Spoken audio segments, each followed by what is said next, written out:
when I was born, I was born in Toronto. Downtown Toronto? Downtown Toronto, yes. I grew up in, till I was 8 years old, I lived in Regent Park, Cabbagetown, Okay. which is the east end of downtown. A very rough neighborhood. Yeah, so that's where I grew up. And my childhood was, I had a rough upbringing.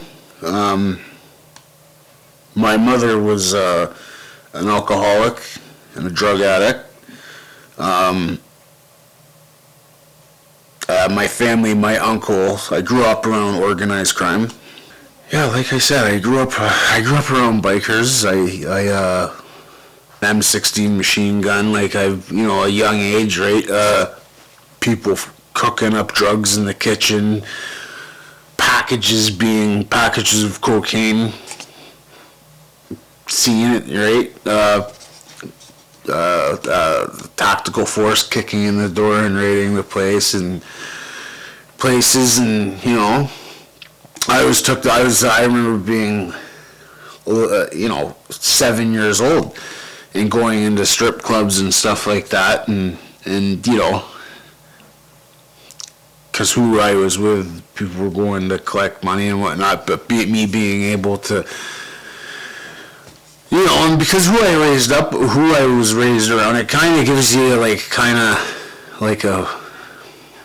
in that element of criminal world, fuck with me, you know what I mean? I had some pretty good backing too, right? Grew up, I would describe it as a rough upbringing. I was very well loved. My mom didn't have a lot of money, but my grandparents did.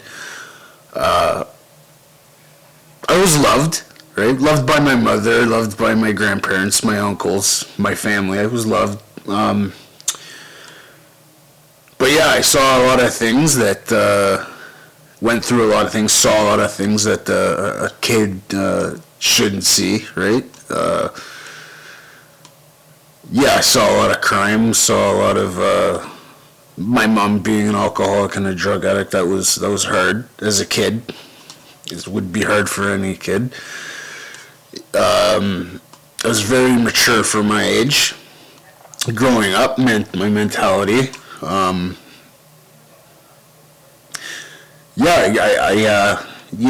was a troubled kid. Got into, trouble. Me growing up, my family, they had different outlooks on things. I mean, I was raised around some tough people, so it was okay. It was okay to. I was groomed as a kid, right, around criminals, right. So my family obviously didn't want that for me, but my uncles would say, if you're gonna be a criminal or be, whatever you decide to do in life, be good at it and do it. So, I had a rough upbringing, so, I grew up, I grew up, guns and drugs and, I saw a lot of people get hurt. And, so I grew up, I moved from the city, out of the city when I was 8 years old. I came here to Bradford. City is obviously rougher, right? Moving here, quiet, at that time too, the old Bradford was quiet, peaceful. You didn't have gangs and you didn't, sure they're here, right? But you just won't see it, right?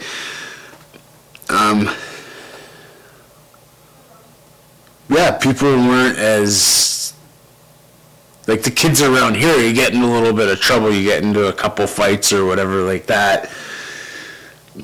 Kids are just stupid shit. It wasn't like growing up in the city, right, where kids are holding guns and good place to grow up, good place to raise a family. I love it here. It's my home now. It's been my home. It's my home, right? I grew up here, right? yeah, I would always go back to Toronto sometimes, right, and spend time with my grandparents and stuff like that. But I grew up here. But I would say once I was 12 years old, I was just like, I mean, growing up the way I did, I mean, you know, I was taught not to tell on people. You know, I was, like I said, obviously my family wanted me to do well, right? But I was groomed around people, and once I got older, even at 12 years old, I was selling drugs, and as I got older, you know, I got in trouble with the law, and did some time as a young offender, and yeah, I was a very out of control kid. And as I got older, into my 16 and stuff like that, I was into a lot of, I think, selling drugs, you know, yeah, extortion, collecting money for people, armed robberies. I mean, you name it. I was, you know, I was into it. So, I mean, when I was 18, when I was 18 years old, I got into a situation where somebody had threatened my family, and I kind of set them up and had them meet me in a parking lot, and pretty crazy thing to do, but I ended up hurting them really bad. I got charged for attempted murder. I was on the run for a couple months. I ended up getting caught for that, and I went into the provincial jail, Penetang machine, and yeah, I was charged for attempted murder and armed robbery. I ended up pleading out to the attempted murder. I got 3 years for that. So at 18 years old, I had gone to a federal penitentiary, Millhaven, and yeah, they kept me in the maximum security, which is, you know, you have maximum security, and then the highest one up from that is a super max. But I had just turned 19 in the max, my first time doing an adult bid, and I'm in the federal penitentiary, and on top of that, I'm in the maximum security penitentiary, and yeah, so I did time in the max, and in there, it was pretty, you know, it was hardcore. You know, you're around people who are killers. It's the worst of the worst. So yeah, I mean, going through that, I mean, at a young age, just turning 18, just turning 19, I did 3 years in there. I did 2 years in the max. I mean, I saw a lot of things right in there. You know, it was pretty dangerous. Right, but you know, I had a good head on my shoulders, and I never really got into too many problems, right? But you know, there are people getting stabbed in there, and always something happening, and sometimes when you're trying to be, you know, I just want to do my time, be good, and get out, right? It doesn't always work out like that, right? You get pulled into groups and stuff like that, and you have to interact with people in there, right? You can't be a loner, right? You know, I got into a few altercations in there. I mean, in there, it's either you're the wolf or the sheep, right? So, I mean, you kind of have to make that known, you know, for the most part in there, too. I mean, it's, people aren't going to fight you with their fists. They're, you know, they're going to, you know, you got people who are never getting out. They're psychopaths, right? There are a lot of messed up people in there. They're going to want to stab you in there. Yeah, it was violent in there. I did the 3-year sentence. I got out when I was 22 in 2005. I mean, 3 years is 3 years. It's a long time, right? Any time is a long time. My mentality is like, okay, I'm doing 3 years, this person's doing life and never getting out, so there's light at the end of the tunnel. But even when you're doing that, I mean, I was in maximum security, so it's obviously it's lonely, and especially if you don't have anybody, right? My first federal sentence, I didn't have anybody. I had my mom and stuff like that, and she had straightened her life out. Stopped drinking and doing drugs. But it's depressing. It's hard, right? It's time is on a standstill, right? You got life going on, and the outside, inside it's the same routine, right? Every day is the same routine, and you get very paranoid in there. You got people who are, they're not, they're messed up, right? You live on a range with 27 guys. I would say out of the 27 guys, 20 are doing life, right? Yeah, it's very depressing. It's very demoralizing. The guards will come into your cell. They'll handcuff you. They'll strip search you. It's not. Who wants to go through that? It's violent. It can really mess you up if you let it. My mom always told me, she said, Jay, do the time, don't let the time do you, right? Keep your head together. And so, yeah, but it's just a violent place. It's just like a very depressing place. I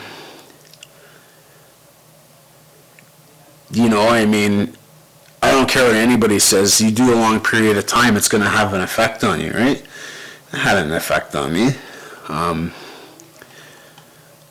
I didn't learn my lesson. I got out, like I said, in 2002, and I, still got into crime. And my mom had moved out of Bradford, and she was in Richmond Hill, so I went there and lived there for about a couple weeks with my mom in Richmond Hill after doing 3.5 years. I got charged and I did 3.5 years.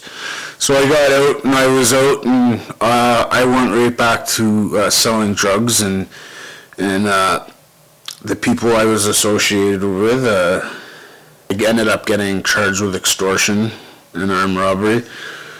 I ended up getting 26 months for that. Went back and did another federal sentence. So I did another federal sentence. I was in my 20s. I got released to Toronto in the halfway house. And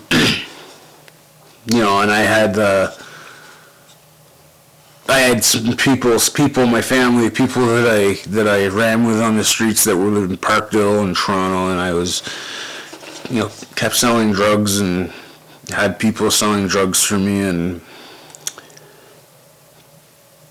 doing things, right? I'd be on parole. I would violate my parole. I'd go on the run. I'd have Canada-wide warrants. I'd have a thing called Rope Squad searching for me on the news. A team of pretty much calling bounty hunters hunting me down 24 hours. I was just messed up. I was on the run. I was all over the place. Belleville, Kingston, Toronto, bouncing around, being hunted down, right? And, got caught by him a couple times, and, had to go back in and finish off my time. And the third, when I think it was 26, 27, my second federal sentence, something started to go off in my head, like I'm getting sick of this shit. I don't want to live like this, sitting in a maximum security in a cell, a little cage. It's just seeing the misery in there, and the light started to go off. Anyways, I finished off the sentence, was out living in Toronto. I wanted to do better now, right? I wanted to, light started going off. I started thinking about going back to school, and, I was thinking, I don't want to do this shit anymore. I don't want to sell the drugs. I don't want to be around the guns. I don't want to be looking over my shoulder, Well, the first thing is this, right? I've heard a lot of people. I've done a lot of, back then I didn't care, but I started to feel bad, for the people that I hurt, I just don't want to hurt people. I don't want to destroy people's life by selling drugs. I just didn't want it anymore. It started like slowly. I was just thinking, I don't want any part of this anymore, and I don't want to be involved in stuff like that. I want to do better for myself in life. It's a hard thing to do.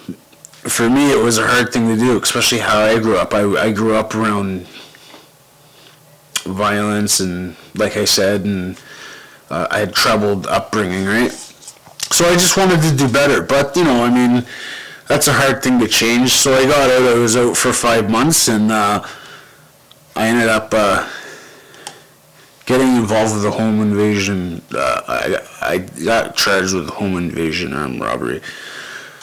So I was collecting money, and I went in a house and held people hostage, and I got charged with a home invasion robbery. They wanted to give me 10 years. I ended up getting 5.5 years. So when I went through it, I had support, too, good support on the outside, right?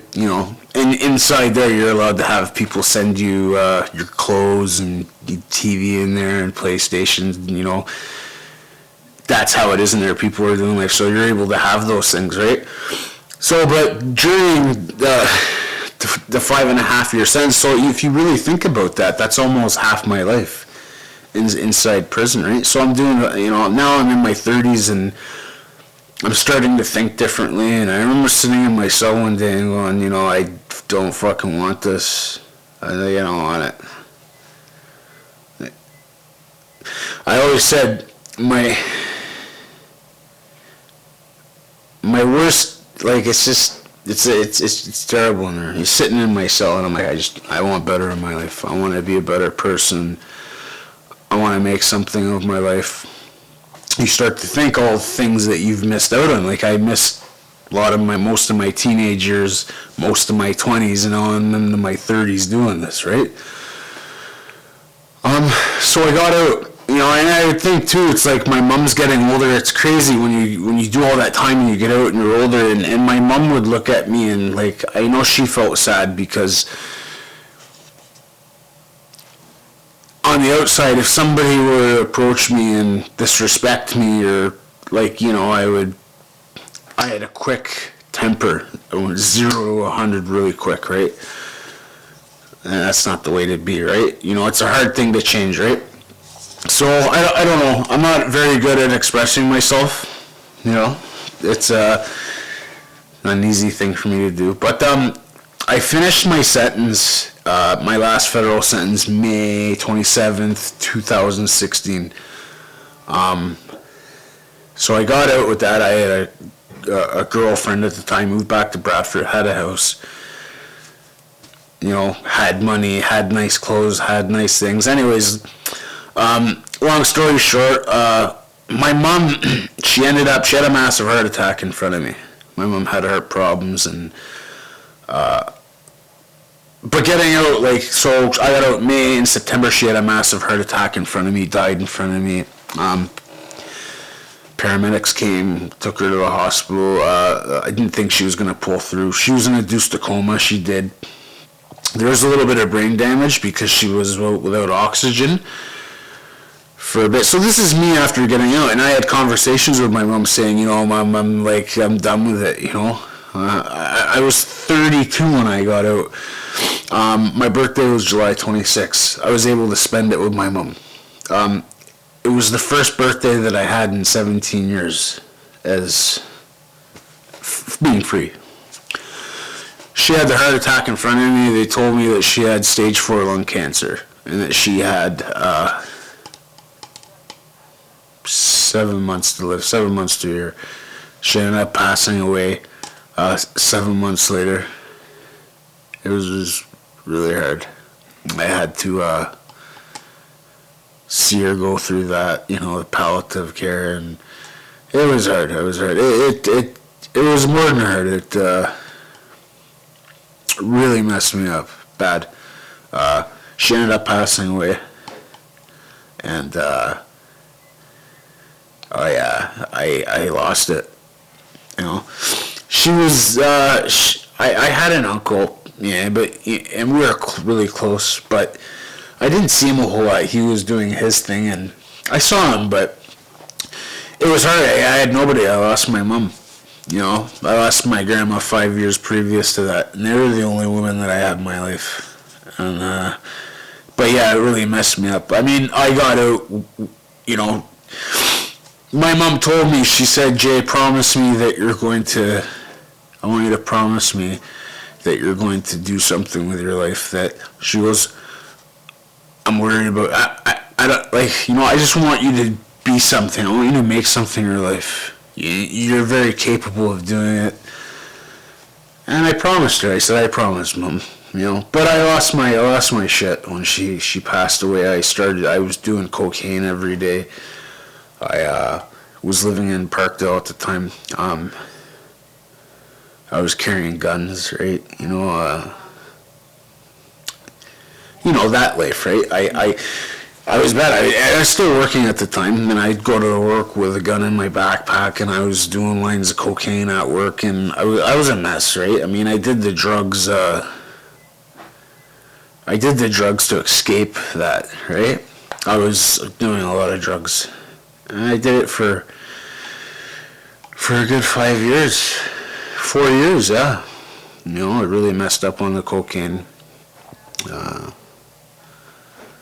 And that lifestyle, I didn't care if I died. I just didn't care. I was like, you could see it on me. I just didn't care. And I had quite a few enemies, and they were serious people, right? They were the type of people that would have no problem shooting you and leaving you on the ground, right? And, you know, so I was always, you know, carrying a gun, and yeah, I wouldn't even walk the main streets. That's how bad it was, right? We're, you know, I guess you could say, hunting each other, right? It's like, that's what it was, right? Take the back alleys to go home, and, you know, driving in cars with people coming to pick me up, and, you know, I was all messed up on the drugs, and I was messed up for a long time. I was out for almost 3 years, and I ended up getting charged for something.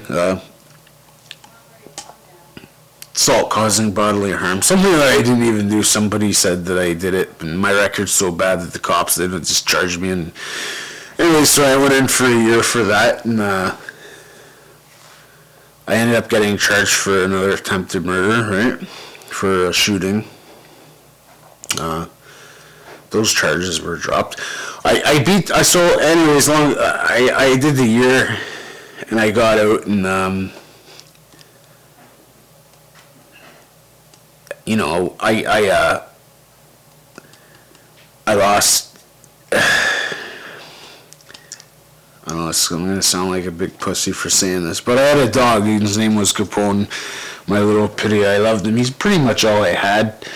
You know, I love my dogs. I love animals. Love them. And for the year, I got out, and I found out that my dog had been killed. Like, the person that I was living with, she was my ex-girlfriend. We had broke up a while ago, but we were still living together.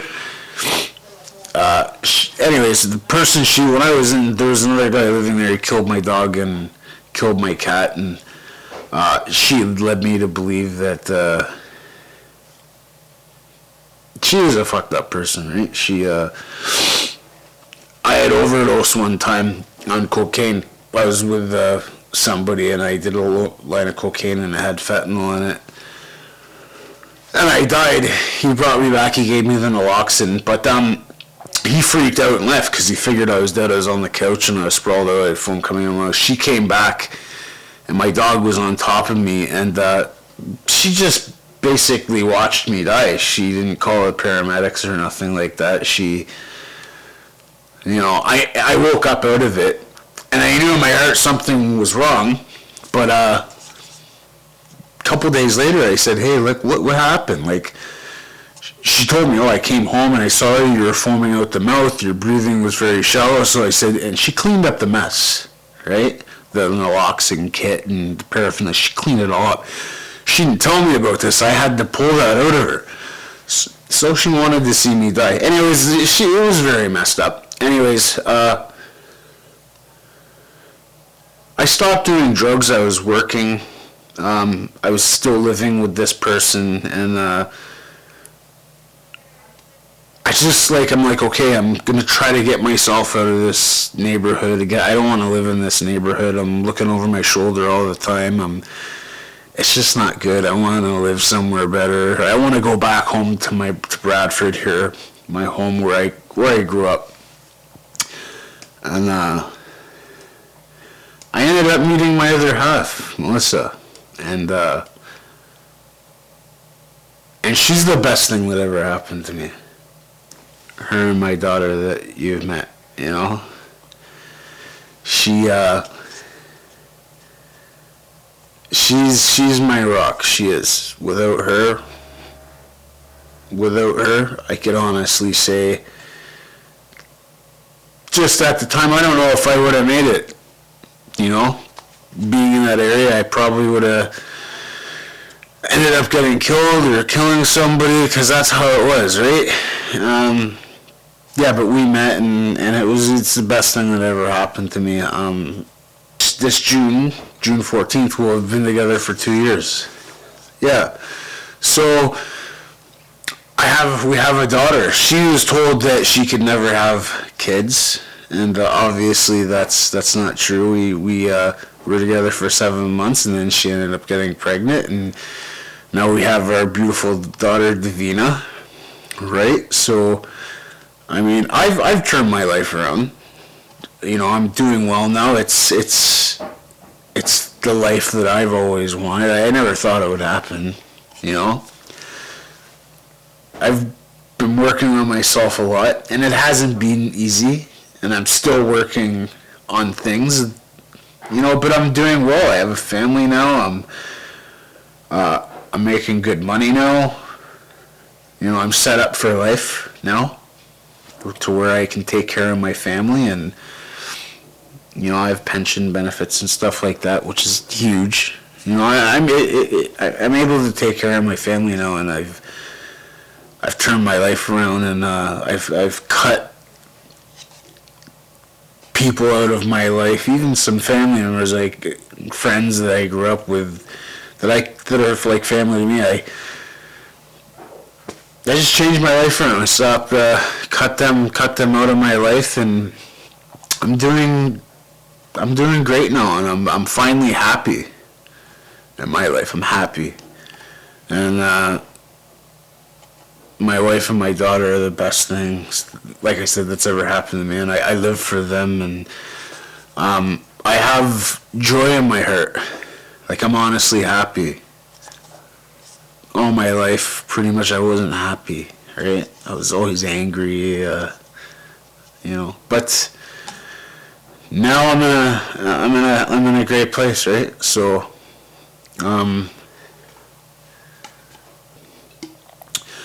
I don't brag about prison. I don't brag about the things that I've been through or done. I don't boast about it, right? You know, people that do that are, in my opinion, is fucking idiots. It's not something that I'm proud of. I'm not, you know, it's, I hurt a lot of people, and even with family and stuff like that I've been through, I've like caused a lot of pain and hurt people, and it's something that I'm not proud of. But, you know, I can't change the past, and I can only do something about it now, and try to be a good person. I just want to I'm working on just being a good person, a good father, a good husband, a good friend, right?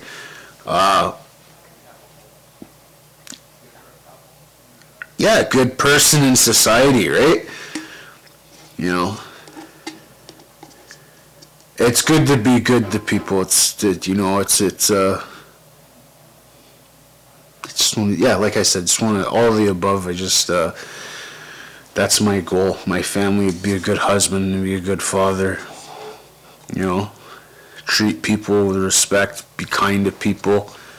And I never judge people. I don't care what their past is or what they're going through in their life. I'm the last person to judge anybody, you know. You know, some people do that. They'll look down on people because whatever, they're homeless or they're whatever, they're, you know, they're a drug addict, or everybody goes through things, right? You know, people are capable of changing, right? You can do it. It's not easy. It's not easy to do, right?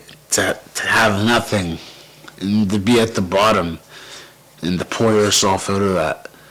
Not an easy thing to do. But you have to be strong up here, right? And you have to want it, right? I think that, well, as a product of my environment, right? I look back on it and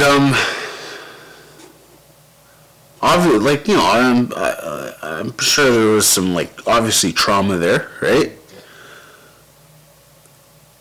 I mean, I wish things were different, but that's the way I grew up. Made me who I am today. I'm not proud of the things I've done. I'm not proud of going to prison. I'm not proud of hurting, like I said, hurting people.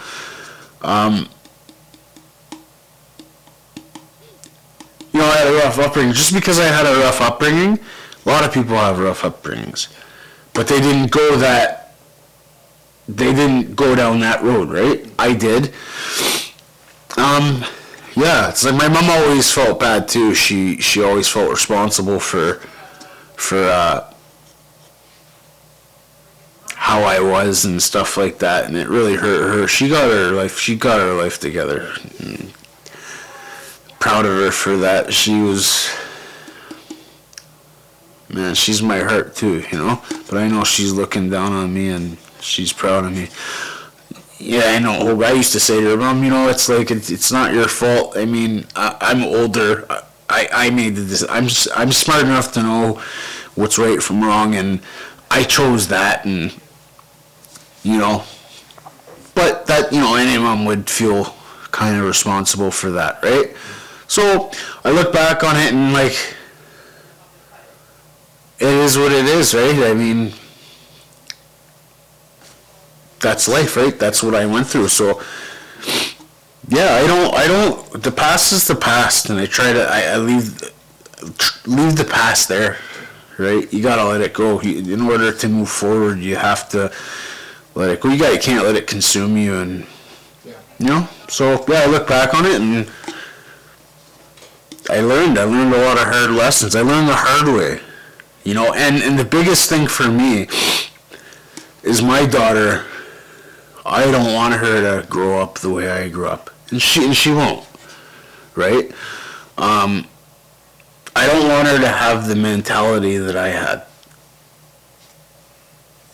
You know, I want her to grow up different. I want her to, you know. Yeah, I'm going to raise her. I just want her to be a beautiful person, and she will, a good person that loves everybody and accepts everybody. And I want to really, obviously not push her to her, but I want her to make something out of her life, right? I want to be a good father to where I can help my daughter grow up to be a beautiful person. And you can't do that unless you have that in you, right? So at the end of the day, I have to do it for her, right? I have to break that cycle. Like I said, now I just got a union job. Yeah, so with 183, so I'm a general laborer right now for bricklayers, right? So I'll do the laboring for a bit, maybe for a couple years, and maybe get on the wall and learn that, right? Apprenticeship. And but I'm in a good position now. I'm making good money, right? Soon I'll be making close to 45 an hour. And I got benefits, and I have a pension now, right? Vacation pay, and it's a really good thing, right? It feels good. There was always a big stress for me. What am I going to do? How am I going to support my family? Like, it's so hard right now. It's not easy getting, you know, unless you have a trade, it's hard. You know, people out of college that come out of college and they're struggling to find work, right? So I'm very lucky, and blessed that that happened to me, right? You know, it's something that I honestly I never thought I'd be here, like where I am now today, with a daughter, with a wife, you know. And like I said, I'm not perfect. Nobody's perfect. And I'm still working on myself, right? I think I've done pretty well. I think I'm closer to letting go of things that letting go of certain things. My mom's death, I didn't talk to her for the last week till she died. That's something that it's private and I don't want to get into. And that caused a lot of trauma, a lot of hurt for me, so it's taken a long time to get over that, you know. But I know she'd be proud of me, and yeah, I'm still working on myself every day, and I think it's something that I'll have to do for the rest of my life. Yeah, right now if there is a time machine, you can travel back to give some advice to your 18 years old you. What do you want to say? I would say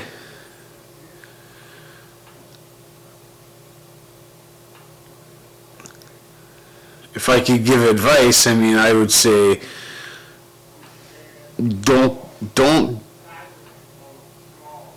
down that road of don't have the mentality of being a criminal, of hurting people, of not doing something with your life, and to appreciate your life and to be a good person. Like, do well for yourself, right? Like, do the right things in life, right? Be a good person and make something of your life, right? You know, have that mentality, find a passion for something that makes you happy, you know.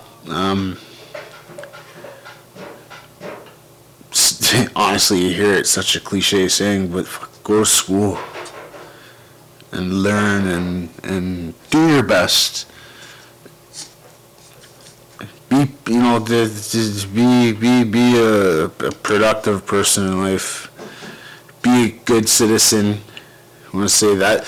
Go to make something of your life, you know. When you're older, because when you're older, and you hear it a lot that people have been through, you're going to look back and, you know, you're going to be, I'm 39, you're going to go through life and you're going to piss your life away going in and out of prison, and these people, you find very few people in that criminal world. Nobody gives a fuck about you. They don't really give a shit. It's only about what you could do for them. You know, you don't want to be 39, 40, spending most of your life in prison. You get out of prison, you have nothing, like you didn't prepare for your life, and you know, and now you gotta fucking, and now, yeah, okay, maybe you get out and now you want to do better, but you can't, like, you can, but it's hard. It's not an easy thing to do at an older age, right? So I would just, like, say, stay strong, and if you're growing up in an environment like that, and you're being groomed by people, I would just say, just don't go down that road. Just don't be like that. Say no to, it's not always easy, but just don't go down that road.